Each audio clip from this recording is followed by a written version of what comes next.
It was the month of June, and the weather was beautiful. Stuart left school.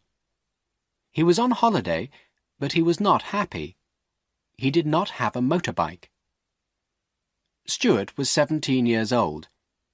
He left school, but he did not start work. All his mates started work immediately, but Stuart did not want to work. He wanted a long holiday, and he needed a motorbike. Stuart lived in Leeds, a big city in the north of England. Leeds is a busy city, full of offices, shops and factories. It's not a good place for a holiday. Martin, a friend of Stuart's, worked in a garage. Martin had a bike for sale. It was a beauty, a Japanese Suzuki. Martin wanted £350 for the bike, but Stuart did not have £350. He didn't have any money. Stuart went and looked at the bike every day. It was a beauty. He wanted to buy it. Where can I find £350? Stuart asked himself. Stuart left the garage and walked back home. His house was in Blenheim Street, near the university. There were lots of old, empty houses in Blenheim Street. The university was one of the biggest in England. The university often bought land and buildings. Most of the old houses in Blenheim Street belonged to the university. Some of these houses had been empty for years. Stuart often searched through them. Sometimes he found old books and gramophone records. One day, he told himself, I'll find something valuable. There was a large house at the corner of Blenheim Street. Its owner, a rich old woman, had died a few days ago. The university bought the house immediately. Now the house was empty. There was wood across the front door, and the windows were broken. Someone looked out of a window. It was a man of about 20. He had long hair and was wearing a headband. He looked strange. He was a squatter. Squatters live in old, empty houses, and they don't pay any rent. The stranger waved to Stuart. He wanted to speak to Stuart. What does he want? Stuart asked himself. Hi. Hello. Like to help me? Okay. Watch this house. How long? Half an hour. Okay. I'm Stuart. My name's Frank. I'll go and get my things. Are you going to squat here, Frank? Yes. Don't let anyone else in. I'll be back soon. Okay. See you. Frank walked off slowly down the street. His head was bent forward, and he was looking down at the pavement. He was about 20, but he looked much older. Frank went round the corner, and Stuart turned towards the house. It looked interesting. The window was low, quite near the ground. The street was empty. Stuart put one leg over the windowsill and looked inside. Outside, the sun was shining brightly. Inside the house, it was dark. Stuart stood for a few moments and waited. Slowly, the inside of the room became clearer. There was a calendar on the wall. Lots of old newspapers were lying around on the floor. There was a mattress against the far wall. It looked new. Stuart looked up and down the street. There was no one around. He quickly climbed into the room. Stuart walked to the middle of the room and kicked away the old newspapers. There was nothing underneath them. There was no carpet, and the floorboards were covered with dirt. Stuart took the calendar down from the wall. It was an old one, 5 years old. No one had changed it for 5 years. Then Stuart remembered. The owner of the house, the old woman, had been ill for a long time. She hadn't got out of her bed for 5 years. The mattress was leaning against the far wall. Stuart went over and looked at it carefully. It was a good mattress. Stuart picked up the mattress and turned it over carefully. There was some stitching along one side, about 10 centimetres long. Stuart held the mattress between his knees and took out a small knife. Stuart cut the stitches carefully and then put his hand in the hole. He felt a bundle of newspapers and pulled it out. He quickly unwrapped it. Inside the bundle of newspapers, there were some banknotes. Suddenly, Stuart heard a voice. It was Frank. "Hey! Stuart! Where are you?" Frank was shouting. Stuart quickly wrapped up the money inside the newspapers. He held the bundle behind his back. "I'm in here, Frank!" he shouted. Frank came up to the window and looked into the room. "What are you doing in there?" Frank asked. "Nothing," replied Stuart. "I'm looking around."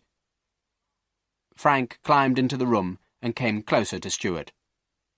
Stuart moved to the wall. He held the bundle of newspapers behind his back. Frank looked round the room. He didn't see Stuart's knife on the floor. "You haven't taken anything, have you?" asked Frank. "I haven't taken anything of yours," replied Stuart. "You've moved this mattress," said Frank. Frank picked up the mattress and turned it over carefully.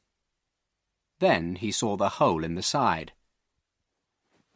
"You cut this mattress?" "It was stitched." "Is this your knife?" "Yes." "What were you doing?" "Nothing." "You found something." "I didn't." "What's that in your hand?" "Where?" "Behind your back." "Nothing." "You got something." "Some old newspapers." "Hand them over." "They're mine." Stuart remembered the motorbike. He needed the money. He was going to keep it. It was his money, not Frank's. Frank was holding Stuart's knife in his hand. He came nearer to Stuart. "Give me those newspapers," he said again. Stuart had an idea. "There's something else in the mattress," he said to Frank. "There was something under the newspapers. It's still there." Frank looked at Stuart for a few moments. He didn't believe him at first. "Look and see," said Stuart.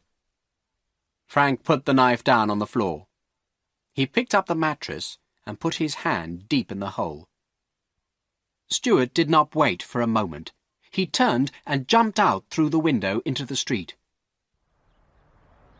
He ran quickly. There was a turning on the right. Stuart ran round the corner. He heard a shout behind him. It was Frank.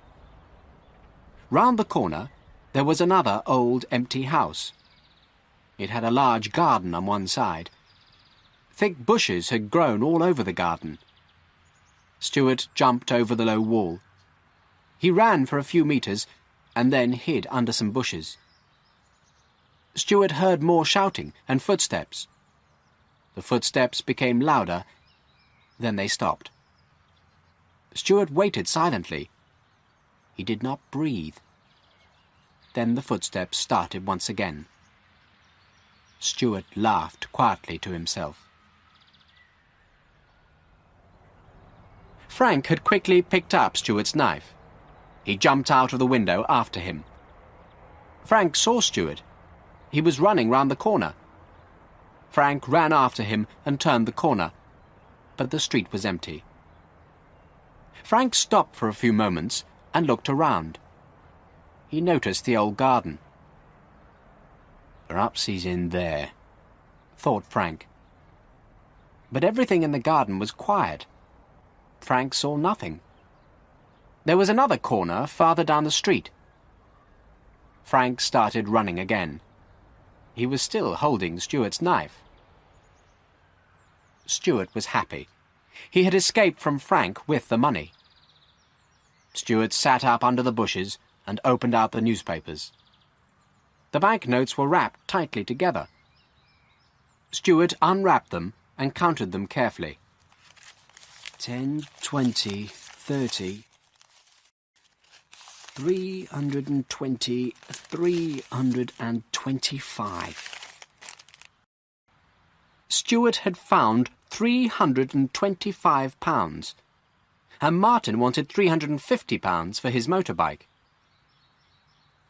It was cool in the garden, and Stuart lay back under the bushes. "I'll wait here for half an hour," thought Stuart. "Then I'll go to Martin." It was now nearly 12 o'clock. The day was getting much hotter. A police car was parked in a side street. There were 2 policemen in the car. The sergeant, a fat, round-faced man, was half asleep. The other policeman was younger and taller. He was a constable. Suddenly, the constable sat up. He had seen something strange. "Wake up, Sergeant!" he shouted. "Look over there!" "Where? What?" asked the sergeant, still half asleep. "Over there!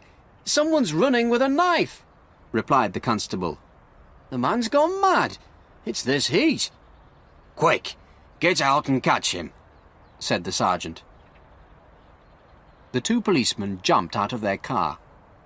Frank saw the policeman. He threw Stuart's knife away and started to run. The constable soon caught him and held his arm tightly. The sergeant found the knife in some long grass. The constable took Frank towards the police car. The sergeant came up to them. He was holding the knife. "Oh, it's you," the sergeant said to Frank. "What's going on, Frank?" "I'm looking for a guy." "With a knife?" "What guy?" "He's stolen my money." "What money?"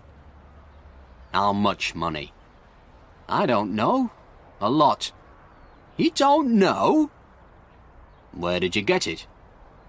"In an old house." "Come on, into the car."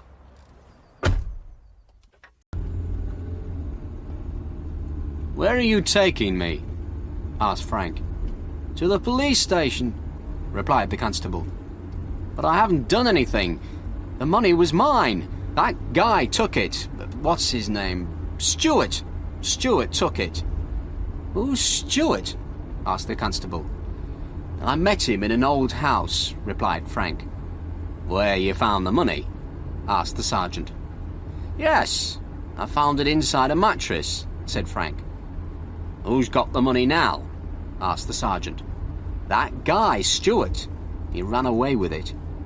"So now we have to find Stuart," said the constable. Stuart waited in the garden for half an hour. It was getting hotter. It was nearly 12 o'clock. "I'll have to move now," thought Stuart. "Martin goes for his lunch at 12:30. Stuart looked out carefully from the bushes. The garden was empty. He hurried out of the garden onto the street. He walked towards Martin's garage. Stuart did not see the police car. It stopped outside the garden a few moments later. "Look in this garden," Frank told the policeman. "Perhaps he's hiding in here." "Hi, Martin." "Hello, Stuart." "How much for the bike?" £350. "I want it." "How much for me?" "Still £350.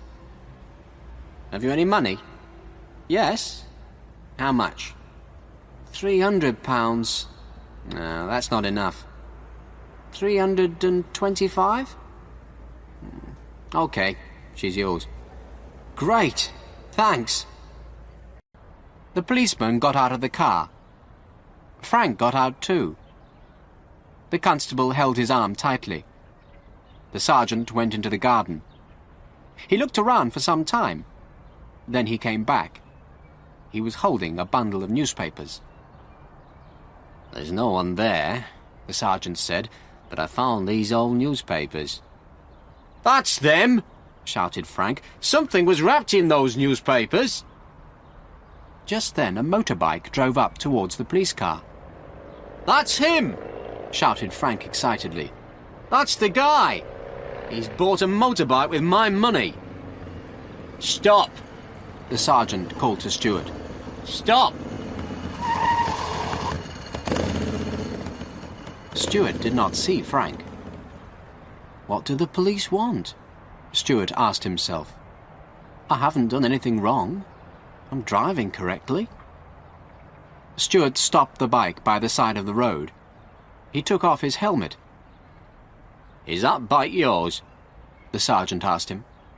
"Yes, it's mine," replied Stuart. "I bought it at the garage down the road." Then Stuart saw Frank. "What have you told these cops?" Stuart shouted angrily at Frank. "We'll all go to this garage," said the sergeant. They all walked back to Martin's garage. A big black cloud now covered the sun. It was beginning to rain. "So, this lad paid you £325 for this bike," the sergeant said to Martin. Martin agreed. "And where did you get this money?" the sergeant asked Stuart. "I found it," replied Stuart. "I found it in a mattress. It was in an empty house." The sergeant took the money from Martin. "We'll look after this money," he said. "You two can go now." "It's my money!" shouted Frank. "Do you want to come to the police station with us?" asked the constable. Frank walked away, still shouting. "I'm sorry," Martin said to Stuart. "It's my bike again." "Not for long," replied Stuart. "What do you mean?" asked the sergeant. "It has started to rain now," replied Stuart. "I don't want a holiday. I'm going to get a job. I'm going to save another £325 and buy that bike."